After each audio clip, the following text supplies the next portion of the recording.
तो हेलो दोस्तों, भारतीय डाक विभाग द्वारा जीडीएस के कुल 44,228 पदों पर बम्पर भर्तियां निकाली गई हैं। ये भर्तियां जो है डायरेक्ट होने वाली हैं। जिस भी व्यक्ति ने 10वीं की परीक्षा उत्तीर्ण कर रखी है, मैथमेटिक्स और इंग्लिश सब्जेक्ट से जिस भी व्यक्ति ने अपने 10वीं की परीक्षा किसी भी बोर्ड से उत्तीर्ण कर रखी है, वो इस फॉर्म के लिए ऑनलाइन अप्लाई कर सकता है। साथ ही साथ जो मैं आपको बता दूं कि जो सिलेक्शन है वो मेरिट बेस पे होने वाला है। इसमें कोई भी एग्जाम आपको देने की जरूरत नहीं है। आप केवल ऑनलाइन फॉर्म अप्लाई कर देंगे, उसके बाद आपका सिलेक्शन जो है मेरिट बेस पे हो जाएगा। यानी कि जिस भी व्यक्ति का 10वीं की परीक्षा में सबसे ज्यादा अंक होंगे उसका सिलेक्शन पहले होगा। तो इस प्रकार से मेरिट बेस पे सिलेक्शन होना है। तो बात कर लेते हैं एज क्राइटेरिया के बारे में।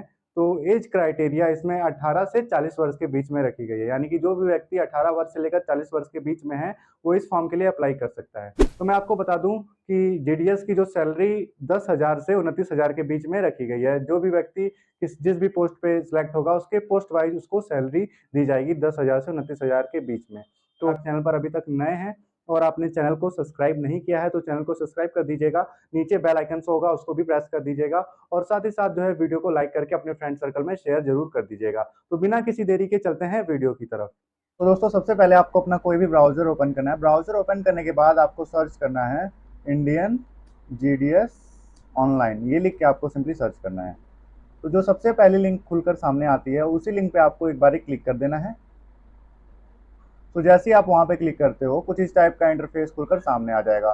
तो मैं सबसे पहले आपको नोटिफिकेशन यहाँ से डाउनलोड करके दिखा देता हूँ कि क्या क्या फॉर्म्स को लेकर क्या क्या रूल्स एंड रेगुलेशंस हैं और क्या क्या क्राइटेरिया रखी गई हैं और एलिजिबिलिटी क्या क्या है। मैं सारी चीज़ें इस नोटिफिकेशन में आपको डाउनलोड करके केयरफुली रीड कर लेना है। ठीक है, तो यहाँ पे आप देख सकते हैं, आप जो ये PDF फाइल है नोटिफिकेशन की, यहाँ पे डाउनलोड हो चुकी है। चलिए मैं ओपन करके आपको दिखा देता हूँ। तो जैसे कि आप देख सकते हैं दोस्तों, यहाँ पे जो PDF है वो ओपन हो चुका है। ठीक है, तो यहाँ पे फॉर्म्स के रिगार्डिंग सारी इन्फॉर्मेशन यहाँ पे दी गई है। जैसे कि आपका जो रजिस्ट्रेशन का जो लास्ट डेट है और शुरुआती डेट है, यहाँ पे शो हो जाएगा कि आपका जो रजिस्ट्रेशन है 15 जुलाई 2024 से शुरू होकर 5 अगस्त 2024 तक खत्म हो जाएगा। यानी कि जो फॉर्म को फिल करने की डेट है 15 जुलाई 2024 है और जो लास्ट डेट होगी वो 5 अगस्त 2024 रखी गई है। और साथ ही साथ एडिट और करेक्शन विंडो जो है 6 अगस्त 2024 को ओपन होगी और 8 अगस्त 2024 को एंड हो जाएगी। ठीक है, तो आप करेक्शन इन दो डेट में कर सकते हो अगर आपके फॉर्म में कुछ गड़बड़ी है। तो यहाँ पे आप देख सकते हैं जो बीपीएम की वैकेंसी है, इसके लिए जो सैलरी रखी गई है 12,000 से लेकर 29,380 के बीच में रखी गई है। साथ ही साथ जो एबीपीएम ऑब्लिक डाक सेवक्स हैं, इनके लिए 10,000 से लेकर 24,470 जो है सैलरी रखी गई है।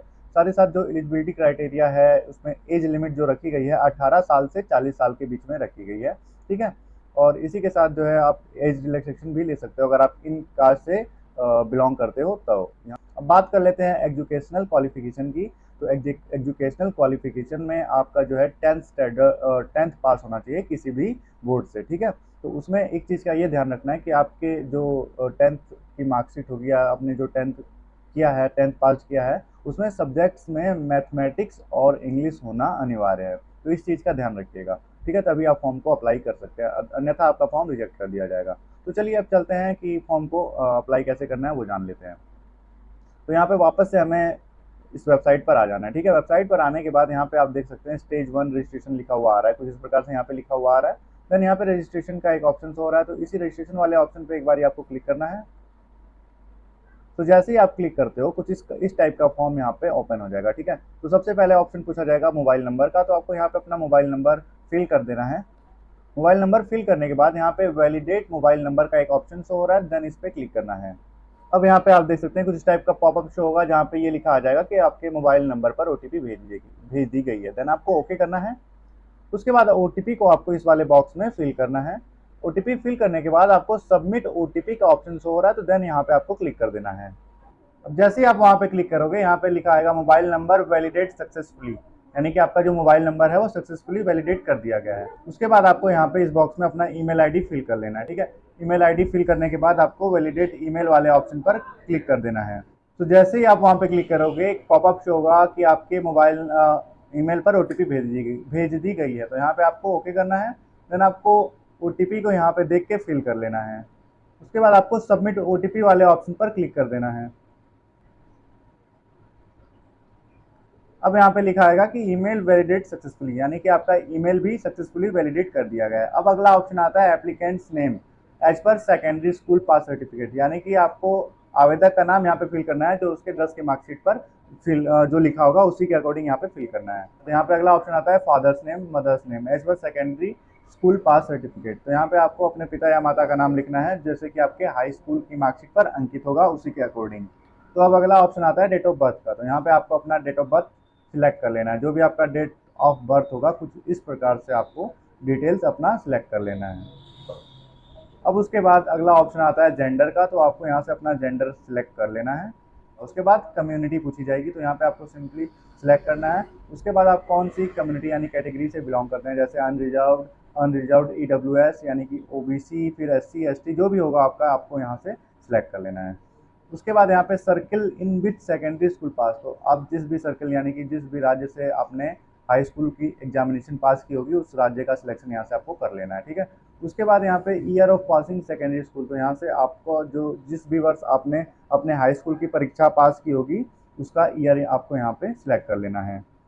ईयर सिलेक्ट करने के बाद यहाँ पे कैप्चा शो होगा, तो कैप्चा को एज इट इज इस कैप्चा वाले बॉक्स में फिल करना है। अगर आपको लगता है कैप्चा आप समझ नहीं पा रहे हैं तो आप सिंपली यहाँ पे क्लिक करके इसको चेंज भी कर सकते हो, ठीक है। तो चलिए मैं कैप्चा को फिल कर लेता हूँ। कैप्चा फिल करने के बाद आपको यहाँ पे सबमिट का ऑप्शन शो होगा, तो यहाँ पे आपको क्लिक कर देना है। तो जैसे ही आप वहाँ पे क्लिक करोगे एक पॉपअप शो होगा कि first stage of registration is completed, please continue filling the details for registration. तो यहाँ से आपको ओके करके पॉपअप क्लोज कर देना है, और इसका मतलब ये है कि आपका रजिस्ट्रेशन जो है फर्स्ट स्टेज कंप्लीट हो चुका है। तो आपके सामने कुछ इस टाइप का इंटरफेस खुलकर सामने आ जाएगा। तो रजिस्ट्रेशन के वक्त जो आपने डिटेल फिल की थी वो यहाँ पे शो हो जाएगा। आपको स्क्रॉल करके नीचे की तरफ आना है। उसके बाद यहाँ पे एक सेक्शन आता है please continue filling your details below. तो यहाँ पे जो डिटेल्स दी गई हैं उसको फिल करने की नीड होगी। तो सबसे पहले आपको यहाँ पे अपना आधार नंबर इस बॉक्स में फिल कर लेना है। आधार नंबर फिल करने के बाद यहाँ से आपसे अगला ऑप्शन पूछा जाएगा जो कि पॉइंट नंबर 11 होगा। यहाँ पे पूछा जाएगा कि are you a person with disability. अगर आप ऐसे में अगर आप विकलांग होते हैं तो यस कर सकते हैं, नहीं तो आपको नो कर देना, ठीक है। अब अगर आप विकलांग रहेंगे तो यहाँ पे टाइप ऑफ डिसेबिलिटी और सिलेक्ट PWD सब कैटेगरी ये सब आपको फिल करने की नीड होगी। अगर नहीं है तो कोई जरूरत नहीं है इसको फिल करने की। उसके बाद पॉइंट नंबर 12 में यहाँ पे देखेंगे आप language studied in secondary school. तो आपने जो भी लैंग्वेज अपने सेकेंडरी स्कूल यानी कि हाई स्कूल में पास की होगी उस लैंग्वेज का यहाँ पे सिलेक्शन कर लेना है। आपको हिंदी, इंग्लिश जो भी आपको सिलेक्ट करना है आप सिलेक्ट कर सकते हैं, ठीक है। तो मैं यहाँ पे हिंदी और इंग्लिश सिलेक्ट कर लेता हूँ। देन यहाँ पे नेक्स्ट ऑप्शन यानी कि 13 जो पॉइंट है वेदर एम्प्लॉयड। तो यहाँ पे अगर आप एम्प्लॉयड रहेंगे तो यस करना है, नहीं तो नो कर देना है। उसके बाद यहाँ पे 13 point number 13A whether employer NOC is available. तो ऐसे में आपको इसको जब आप एम्प्लॉयड नहीं है तो इसको फिल करने की जरूरत नहीं है। उसके बाद आपको अपना फोटो अपलोड कर लेना है। फोटो की जो साइज होगी 50 KB होनी चाहिए। साथ ही डायमेंशन जो इसका होगा दो कुछ इस प्रकार से यहाँ पे डायमेंशन भी लिखा हुआ है, ठीक है। तो आपके इसके अकॉर्डिंग ही पिक्चर को अपलोड करना है। तो चलिए मैं इमेज को अपलोड कर लेता हूँ। फोटो अपलोड करने के बाद आपको यहाँ पे सिग्नेचर अपलोड करना है, और जिस भी क्राइटेरिया में आपको अपलोड करना है वो यहाँ पे लिखा हुआ है कि आपकी जो साइज होगी 20 KB के अंडर होनी चाहिए। उसकी डायमेंशन भी यहाँ पे लिखकर आ रही है जो प्रिफर्ड है, ठीक है। तो आपको ये चीज़ यहाँ पे ध्यान में रख के ही अपने फोटो को और सिग्नेचर को अपलोड करना है। तो चलिए मैं साइन को भी अपलोड कर लेता हूँ। अब साइन अपलोड करने के बाद आपको एक बार फिर से जो डिटेल्स आपने फिल की हैं मिला लेना है। मिलाने के बाद आपको सिंपली सबमिट वाले ऑप्शन पर क्लिक कर देना है। तो जैसे ही आप वहाँ पे क्लिक करोगे कुछ इस प्रकार से एक पॉपअप शो होगा जिसमें आपकी सारी डिटेल्स जो आपने फिल करी हैं वो लिखा हुआ आ जाएगा, ठीक है। तो ऐसे में आपसे यहाँ पे एक कंसेंट देना होगा, जैसे कि यहाँ पे देख सकते हैं यहाँ पे एक बॉक्स बना है, यहाँ पे टिक कर देना है, ठीक है। उसके बाद आपको सबमिट वाले ऑप्शन पर क्लिक कर देना है। तो जैसे ही आप वहाँ पे क्लिक करते हो तो यहाँ पे कुछ इस टाइप का मैसेज आ जाता है कि dear candidate your registration has been completed successfully, your registration number is, यहाँ पे आपका रजिस्ट्रेशन नंबर लिख कर मिल जाएगा। उसके बाद आपको क्या करना है, आपको अपना रजिस्ट्रेशन नंबर कहीं कॉपी करके या फिर लिख के रख लेना है। फिर आपको कंटिन्यू टू अप्लाई वाले ऑप्शन पर यहाँ पे शो हो रहा है तो इस पर क्लिक कर देना है।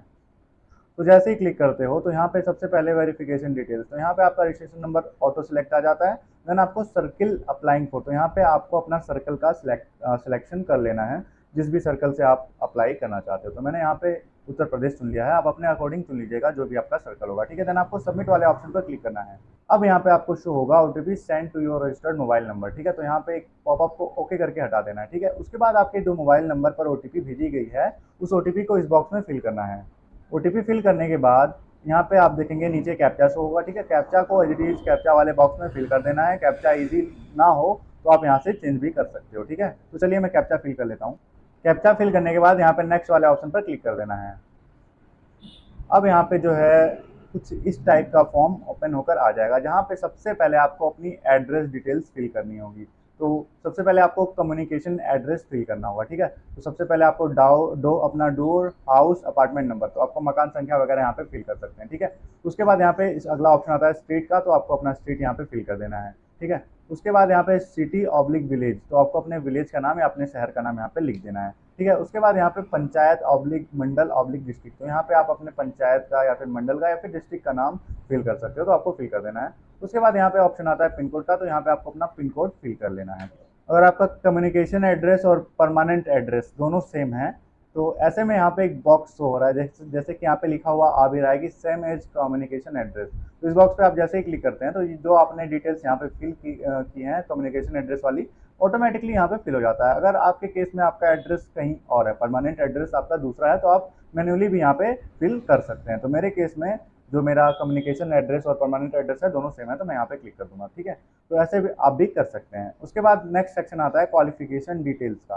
तो यहाँ पे आप देख सकते हैं क्वालिफिकेशन डिटेल्स में आपने जो सर्कल चूज किया था वो यहाँ पे शो हो गया, और साथ साथ जो आपने ईयर चूज किया था यहाँ पे वो भी शो हो रहा है। उसके बाद आपको अपना बोर्ड का सिलेक्शन कर लेना है, जो भी आपका बोर्ड होगा यहाँ से सिलेक्ट कर लेना है, ठीक है। पूरी लिस्ट ओपन होती है तो आपको वहाँ पे सिलेक्ट करना है। उसके बाद सिलेक्ट रिजल्ट टाइप, तो यहाँ पे आपको रिजल्ट टाइप सिलेक्ट करना है। तो यहाँ पे सिंपली मार्क्स का ऑप्शन आ रहा है, तो इस पर क्लिक कर देना है। देन आपको यहाँ पे क्या करना है, आपके सामने कुछ ऐसे बॉक्सेस ओपन हो जाएंगे, जहाँ पे आपको अपने जो भी आपके 10th में सब्जेक्ट्स थे बारी बारी से सिलेक्ट करके उनके मार्क्स यहाँ पे फिल करना है। तो चलिए मैं फिल कर लेता हूँ। तो सबसे पहले दोस्तों मैं यहाँ पे हिंदी सिलेक्ट कर लेता हूँ, ठीक है। हिंदी सिलेक्ट करने के बाद जो मेरे टोटल मार्क्स हैं मैं इस बॉक्स में फिल कर देता हूँ। ठीक उसी प्रकार से नेक्स्ट अपना जो है आपको अपना सब्जेक्ट अपने मार्कशीट के अकॉर्डिंग जो भी आपका सब्जेक्ट रहेगा वो सिलेक्ट कर लेना है। तो मेरे में इंग्लिश है, तो मैं यहाँ पे इंग्लिश सिलेक्ट करूँगा। देन यहाँ पे जो मेरा टोटल मार्क्स होगा वो भी यहाँ पे फिल कर लूँगा, ठीक है। ठीक उसी प्रकार से अगला मैं जो भी मेरी मार्कशीट में जो अगला सब्जेक्ट होगा मैं यहाँ से सिलेक्ट कर लेता हूँ। तो मेरे में मैथमेटिक्स है, तो मैं मैथमेटिक्स यहाँ पे सिलेक्ट कर लेता हूँ। देन मैथमेटिक्स में मेरे जितने मार्क्स हैं मैं यहाँ पे फिल कर लेता हूँ, ठीक है। तो इसी प्रकार से आपको सभी सब्जेक्ट बारी बारी से सिलेक्ट करके फिल कर लेना है। देन आपको यहाँ पे CGPA स्कोर फिल करना है। अगर CGPA स्कोर आपको नहीं पता है या फिर अलॉट नहीं हुआ है आपके बोर्ड द्वारा, तो आप इस फील्ड को ब्लैंक भी छोड़ सकते हो, जैसे कि आप यहाँ पे देख पा रहे हो लिखा हुआ आ भी रहा है। तो हम क्या करेंगे, यहाँ इसको ब्लैंक छोड़ देंगे। देन आपको सेव एंड कंटिन्यू वाले ऑप्शन पर क्लिक कर देना है। अब हम आ जाते हैं चूज प्रेफरेंसेस में, ठीक है। तो यहाँ पे सबसे पहले आप देख सकते हैं चूज योर प्रेफरेंस हेयर। तो आपका जो भी प्रेफरेंस आपको चूज करना है, सिंपली यहाँ पे आपका जो सर्कल है वो तो शो हो जाएगा, क्योंकि आपने स्टार्टिंग में ही सिलेक्ट किया था। देन आपको डिवीजन सिलेक्ट करने की नीड होगी, तो आपका जो भी डिवीजन होगा आप यहाँ से सिलेक्ट कर लीजिएगा, ठीक है। उसके बाद आपके डिवीजन में जितने भी पोस्ट होंगे, जैसे कि आप देख सकते हैं सबकी डिटेल, आपकी डिवीजन में जितने भी पोस्ट होंगे, जो भी ऑफिस होगी और जो भी पोस्ट होंगे यहाँ पे डिटेल्स हो जाएगा। जैसे कि आपके डिवीजन में जो पोस्ट ऑफिस है ये, और इसका डाक सेवक का पद है। तो अगर आप जो है फर्स्ट प्रेफरेंस जिसको देंगे वो फर्स्ट होगा। तो आपको सिलेक्ट कैसे करना है, तो आपको अपने अकॉर्डिंग यहाँ से सिलेक्ट कर लेना है, ठीक है। तो जैसे कि सपोज मैं ये डाक सेवक के पद पर मैं अपना फर्स्ट प्रेफरेंस रखना चाहता हूँ, ये तो मैं सिंपली यहाँ पे क्या करूँगा, यहाँ पे फर्स्ट लिख दूंगा, ठीक है। उसके बाद आपको जो बारी बारी से 3-4 अपना प्रेफरेंसेस दे देना है, ठीक है। उसके बाद चलिए मैं यहाँ पे 2 दे देता हूँ। फिर उसके बाद मैं अपना देख के जो भी मुझे चुनना है मैं अपने अकॉर्डिंग यहाँ पे कुछ इस प्रकार से अपना प्रेफरेंस दे रहा हूँ। देन आप स्क्रॉल करके नीचे की तरफ जाना है, यहाँ पे आपको कंसर्न देना है। यहाँ पे डिक्लेरेशन आ रहा है, इसके नीचे एक बॉक्स बना है, यहाँ पे क्लिक कर देना है। देन आपको नीचे की तरफ आना है एंड सेव एंड प्रोसीड वाले ऑप्शन पर क्लिक कर देना है। तो अब यहाँ पे एक पॉपअप शो होगा कि का मतलब ये है कि आपने जो डिटेल्स डाटा फिल किया है वो सबमिट कर लिया गया है सफलतापूर्वक, और अब आपको जो एप्लीकेशन की जो फीस है वो कटवानी होगी। तो ओके कर देना है। ओके करने के बाद एक पॉपअप शो होगा, देन यहाँ पे फिर से ओके करना है, ठीक है। तो यहाँ पे कुछ इस टाइप का इंटरफेस खुलकर सामने आ जाएगा, जहाँ पे आपका registration number, mobile number, name, community और अमाउंट सब शो हो जाएगा। तो मेक पेमेंट वाले ऑप्शन पे आपको क्लिक कर देना है, या डेबिट कार्ड का यूज कर सकते हो, QR के थ्रू पेमेंट कर सकते हो, और वॉलेट के थ्रू भी पेमेंट कर सकते हो। तो मैं सिंपली QR के थ्रू पेमेंट करने वाला हूँ, तो मैं QR वाला ऑप्शन सिलेक्ट कर लूँगा। देन यहाँ पे आपको भीम UPI सिलेक्ट करना है, ठीक है। उसके बाद मेक पेमेंट फॉर ₹100, तो यहाँ पे आपको क्लिक करना है। मेरे केस में ये 100 की फीस कट रही है, तो मैं यहाँ से फीस कटा लेता हूँ। अब यहाँ पे आप देख सकते हैं पॉपअप शो हुआ कि एप्लीकेशन सबमिटेड। अब यहाँ पे आपका जो कुछ इस टाइप से फॉर्म ओपन हो जाएगा, जो आपका जो फाइनल सबमिट वाला फॉर्म है वो ओपन हो जाएगा। आप यहाँ से इसको नीचे स्क्रॉल कर कर आना है। आपने जो जो डिटेल्स और जो जो प्रेफरेंस सिलेक्ट की होंगी सारी चीज़ें यहाँ पे आपकी शो हो जाएगी। प्रिंट करने के लिए नीचे स्क्रॉल कर कर आना है, देन यहाँ पे आप देख सकते हैं प्रिंट का ऑप्शन शो हो रहा है, वहाँ पे क्लिक कर देना है। तो अब इसको आपके पास प्रिंटर है तो आप प्रिंट निकाल कर रख सकते हैं, नहीं तो आप इसको सेव एज पीडीएफ भी कर सकते हैं। तो पीडीएफ को सेव करने के लिए सेव टू पीडीएफ करना है और आपको यहाँ पे सेव कर देना है। जो भी आपने डायरेक्टरी अपनी सिलेक्ट की होगी वहाँ पे आपको ये चीज़ सेव कर लेना है। तो इस प्रकार से दोस्तों आप भी जीडीएस पद के लिए ऑनलाइन अप्लाई कर सकते हैं। तो चैनल को सब्सक्राइब करना मत भूलिएगा, क्योंकि इससे रिलेटेड आगे जो भी अपडेट आने वाली है मैं अपने चैनल पर ज़रूर उसकी वीडियो, उस टॉपिक पर वीडियो ज़रूर बनाऊँगा। तो इसके लिए चैनल को सब्सक्राइब करना मत भूलिएगा और नीचे बेल आइकन होगा उसको भी प्रेस कर दीजिएगा। वो इसलिए कि जैसे ही मैं वीडियो अपलोड करूँगा तो उसकी अपडेट सबसे पहले आप तक पहुँच पाएगी। तो मिलते हैं किसी और वीडियो में, तब तक के लिए जय हिंद।